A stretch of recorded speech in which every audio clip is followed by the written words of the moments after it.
Assalamualaikum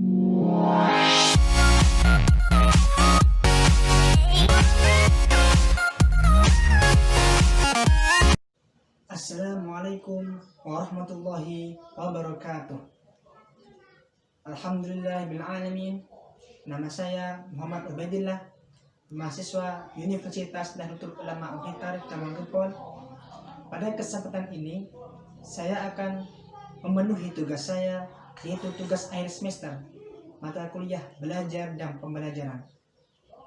Dan tema yang saya bahas adalah tingkatan-tingkatan dalam belajar dan pembelajaran dalam anak didik. Teman-teman, dalam pembelajaran ada 3 tingkatan yang harus kita ketahui dalam anak didik. Yang pertama, tingkatan tinggi atau head. Yang kedua, yaitu tingkatan sedang atau easy. Dan yang ketiga adalah tingkatan low atau yang paling rendah. Yang pertama, saya akan membahas tingkatan belajar dan pembelajaran untuk anak dalam tingkatan high atau tinggi. Seorang guru harus bisa membedakan antara memberi pembelajaran atau belajar dalam tingkatan high, easy, atau low. Dalam tingkatan high, seorang guru harus memberikan kualitas dan kuantitas soal atau pembelajaran kepada anak yang cukup sulit. Kenapa? Karena dalam tingkatan high tersebut, anak-anak sudah berada di luar nalar. Maksudnya sudah efektif, pikirannya sudah lebih daripada yang lain.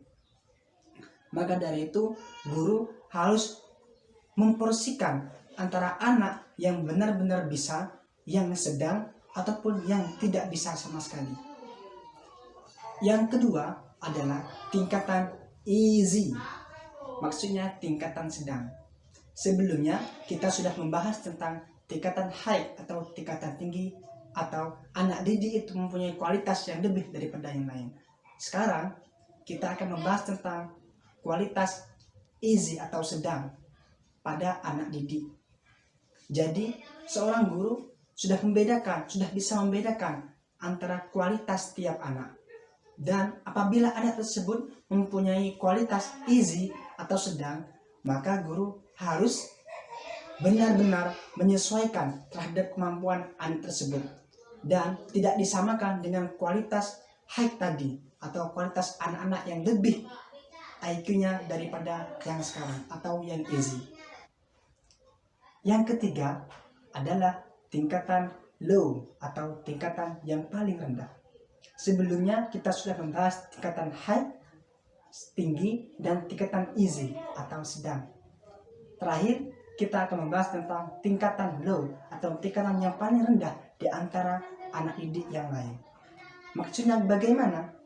Di antara 3 tingkatan tersebut, yang paling sulit, yang paling rumit bagi seorang pendidik adalah tingkatan low, tingkatan rendah. Bagaimana sekiranya guru bisa mengatasi anak yang ada pada tingkatan tersebut?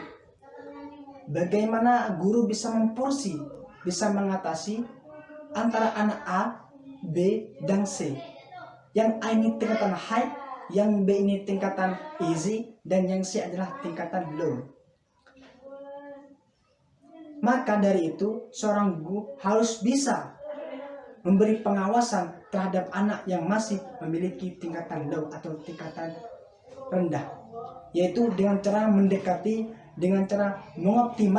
mendekatkan terlebih kepada anak C daripada anak tingkatan A, B, atau tingkatan high dan tingkatan easy, supaya nanti ke depannya kualitas dari anak yang berada di tingkatan low tersebut bisa mengejar kepada anak-anak yang mempunyai IQ yang lebih tinggi. Mungkin hanya ini yang dapat kami sampaikan. Apabila ada kesalahan dari segi tutur kata, kami mohon maaf sebesar-besarnya. Wassalamualaikum warahmatullahi wabarakatuh.